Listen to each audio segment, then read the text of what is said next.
the offseason edition of Jacoby Brissett, the Commanders now have a competition in the quarterback room. We'll break down what it will take to win the number one job in Washington. Plus, the NFL's annual league meetings have concluded. Head coach Ron Rivera joins us from Arizona to discuss the busy start to the offseason. And linebacker Jamin Davis saw plenty of growth last year. We break down his improved play and preview what to expect for the linebacker group going forward.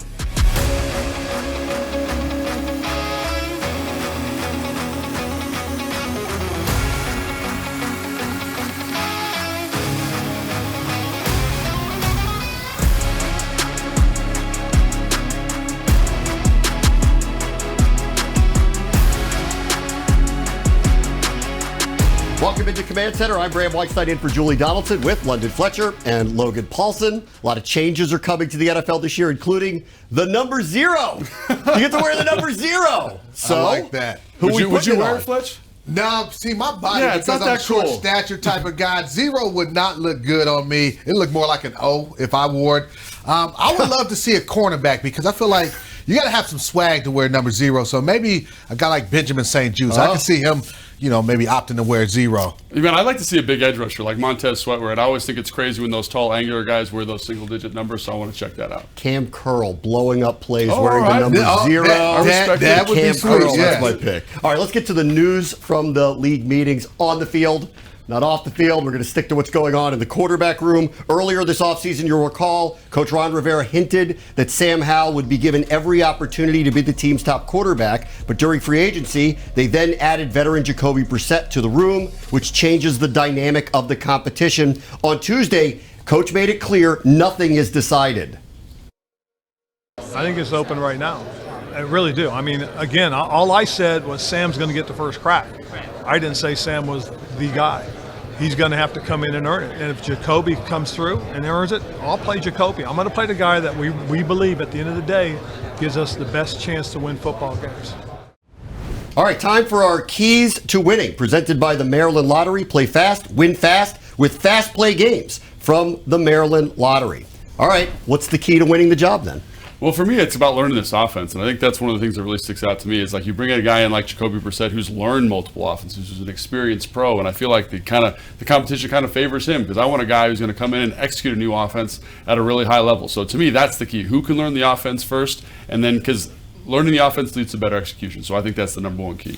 I think the key is going to be, how quickly you obviously learn this offense, but can you operate off script? You look at what Eric Bieniemy is used to. He's used to Patrick Mahomes. He made a lot of plays off script, and that's why I think there's a little bit of an edge for Sam Howell because of his ability to make plays off scripted, extend plays with his legs, utilize his legs. You can also run zone reads and things like that with a guy like Sam Howell. I would say this. I know it's going to be kind of a competition, but they would probably be disappointed that Sam Howell is not the starting quarterback on opening season. I do think the dynamics changed, though. Like when the intention was to bring Taylor Heineke back, or attempt to, I think to your point, the object was Sam Howell to win the job. Yeah.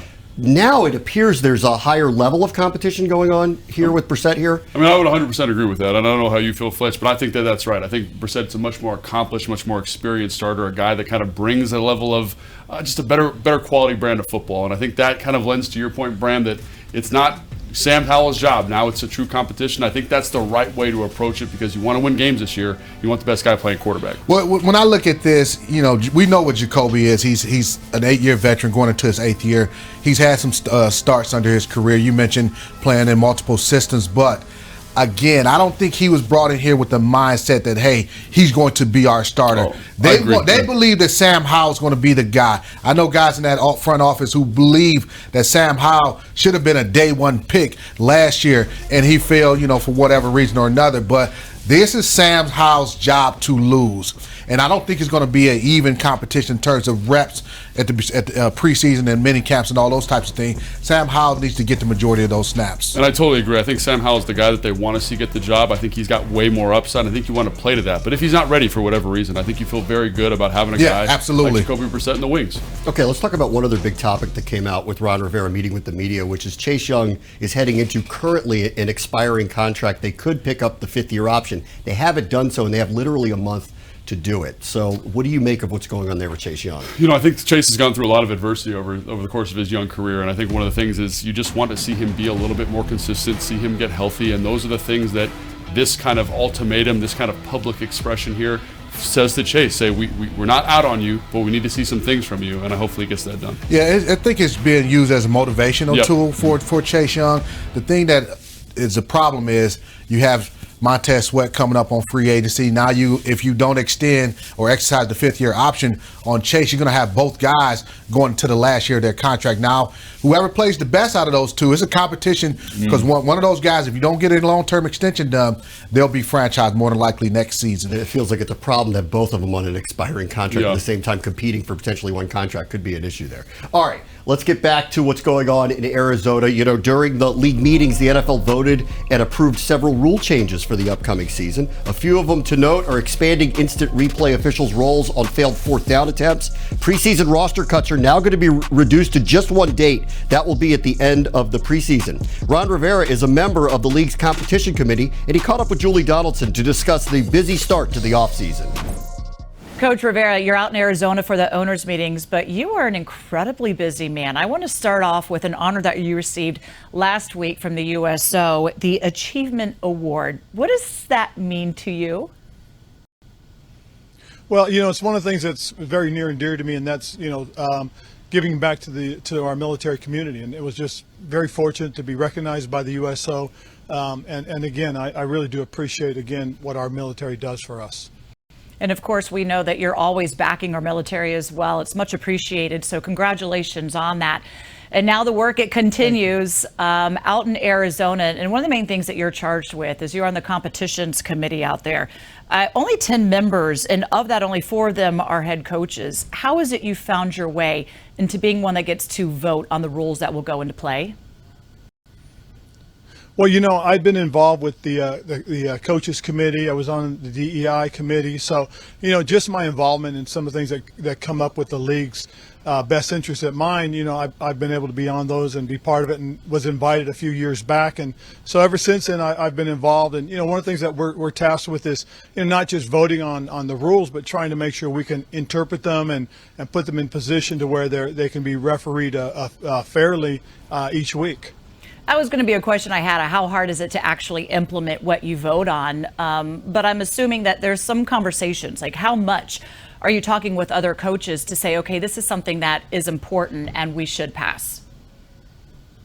Oh, yes, it's very important. What we do is throughout the season and throughout the year, as a committee, we'll meet periodically. Certain things that have come up we'll discuss, and we got to talk about what the ramifications are, what the unintended consequences are, and then we got to vet them and then throw them out to the coaches, listen to what they have to say, throw it out to the ownership, listen to what they have to say, and then formulate something that can be voted on and agreed upon or not. And again, it's important that we do this work just so everybody understands that it's been very carefully looked at, it's been talked about and discussed, and we hopefully come to a really good decision that's a big plus for the league. And then when it comes to actually putting it into play on game day, does this give you at all a heads up with the officiating, a little bit of an edge? I say it in jest. Well, it gives you a heads up about the officiating. I'm not sure about the edge, but it most certainly does give you a heads up.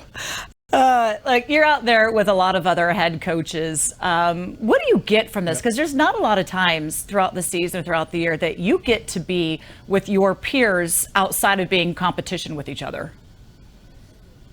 No, it's really not. And so when you're here and you're in this environment, there's a lot of relaxed time. There really is. There's an opportunity to sit down and talk and just meet these guys, listen to these guys. Sometimes you can get into some business discussions where you do talk about the play that's going on in the field. You can talk about players to a degree. I mean, you got to also be guarded. You don't want to give out any secrets. I've had a couple of guys ask me, hey, how'd you guys do this? Or what were you guys thinking there? And, you just got to be real careful because, this is a league of beg, borrow, and steal. We saw you sitting next to Andy Reid, and we know that he's been an important person in your life and kind of a mentor, but how much is he able to kind of help you through the process of what to expect from Eric Bieniemy as well? It was really good. It was great. In fact, we got an opportunity to really talk about a lot of things, talk about why this is important for Eric, and just the fact that he can get out from under Coach Reed's shadow and really show everybody that he is more than capable to earn the opportunity to be a head coach in this league. So that was one of the things that we talked about. We talked a little bit about what they did schematically, just kind of get a good feel and understanding, even more so of some of the things that they're going to do, that Eric's going to do on the offensive side for us. A lot of people are very excited to see what kind of offense he runs and the addition that he will bring. And in free agency, one of the focuses is trying to get that roster set, and really a lot on the offensive line as well. By adding Larson, Gates, Wiley, where do you feel the offensive line is heading into the new year? I think we're in a very good position. We're going to have a lot of competition with all the guys that we're that we've signed, the guys that were here that we re-signed and are coming back. So I'm really looking forward to the competition. I really am. I'm excited about us as the football team. I think we've done some things. We did things that we needed to do to put ourselves in the best position going into the draft as well. We can now go into the draft knowing that we don't have to do something. We can do what we believe is best for the football team. Coming up, Jamin Davis came on strong in 2022, led the team in tackles in just his second season. We're going to take a look back at his play and what to expect from the linebacker room this fall. Plus, get ahead of the game and secure your luxury suite for the 2023 season. Experience the excitement of a Commanders game from the climate-controlled comfort and privacy of a luxury suite. Enjoy gourmet catering options, VIP parking, and more for you and your guests. Learn more and place your suite deposit for the 2023 season at commanders.com/suites.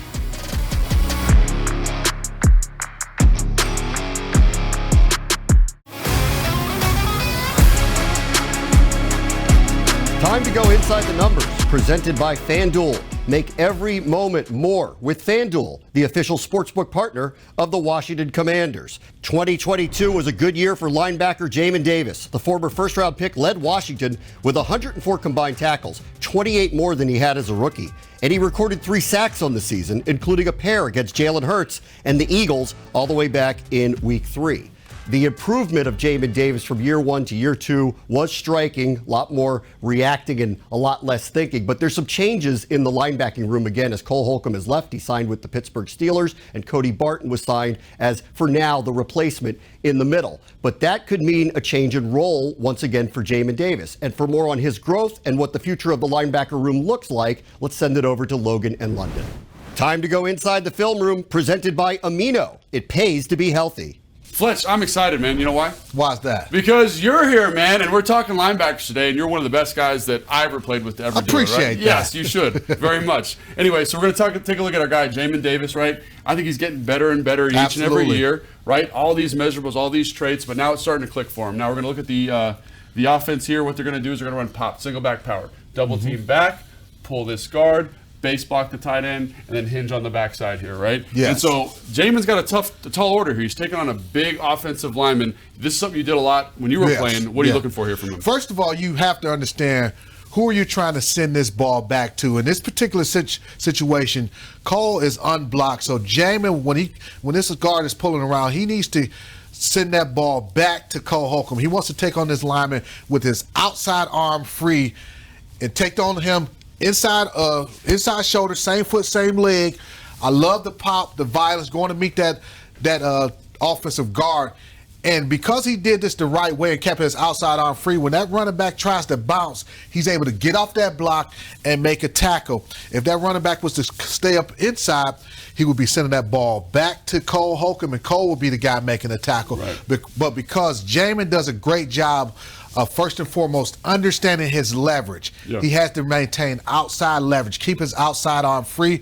When that ball carrier tries to bounce, get off the block and make a tackle. Another thing I love about that play, if we bring it back, just the collision that he makes. Yes. He goes and he doesn't wait for that lineman to get his shoulders turned. He goes and meets him in the hole. Yeah. The only thing that I would like for Jamin to do, and this is the next level, I would like him to get even lower when he's taking on that offensive lineman. I know that's something you never had a problem with. I remember blocking you, man. You were as low as a fire hydrant. And the reason why I say that, because Jamin, he's 6'2", 6'3". He's a tall guy. Yep. But if he gets a little bit lower, he will even shock him even more. He'll be able to extend extend his arms, get off of him, and that's the next level that I want to see. Right? The next step that I want to see Jamin do is be able to get a little bit lower with his pad level. He makes a great play here, but I'm trying to get into the next level. So let's talk about fits here. You mentioned something. You want to wrong arm that or box that in, right? And so what we had here is we had this defense lined up here, defensive end in a 9, tackle,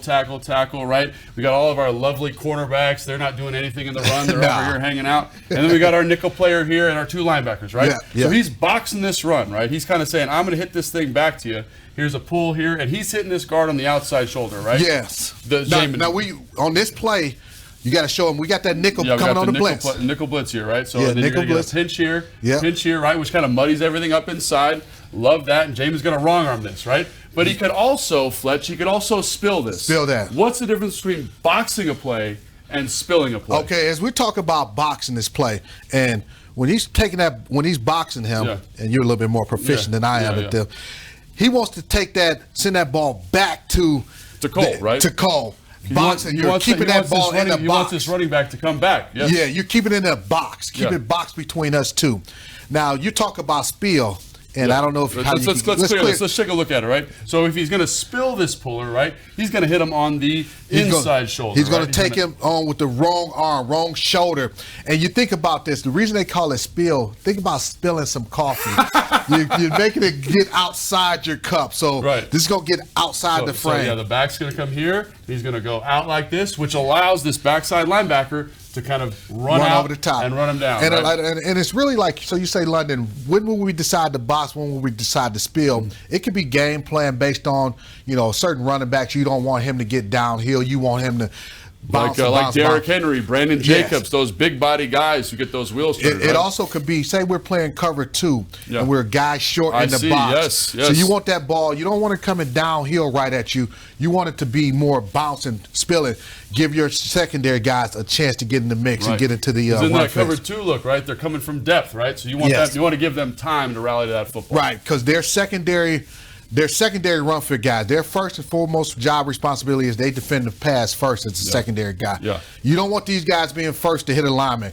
You're a run fit guy secondary. Yeah, so Fletch, I learn something new every time we talk. Interesting to keep an eye, because I think that's something that Jamin's gotten way better at, is when to spill, when to box, and using those long arms and using that pad level, right? Can always get better with that. Just get a little bit lower, Jamin. And unload on him.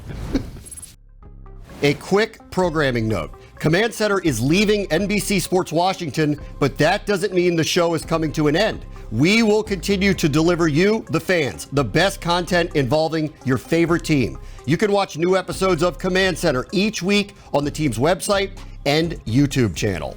Coming up, we're less than a month away from this year's NFL Draft. Former Washington legend Doc Walker shares a memorable story from his draft day experience that you will not want to miss. And level up your 2023 Commanders game day experience in the Loge Level Shared Suites. Enjoy plush open-air seating, all-you-can-eat catering, private premium bar, and the exclusive Loge Lounge. Learn more and secure your Loge experience for the 2023 season now at commanders.com/suites.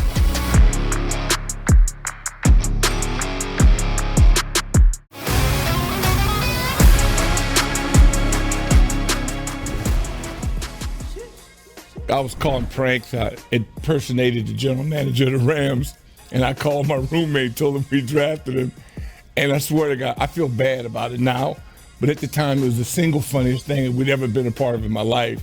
And he accepted it. I said I was Jack Faulkner, and Severn Reese was my roommate at UCLA. And he thought he was a Ram. He's from LA too, so I can't do it with a straight face. But seriously, it was awful. It was awful, and I apologize. Yeah, but of course they had it done to me too. I mean, they were doing it all over. So when the guy Cowboy Dollar called me in Cincinnati, I thought it was a prank.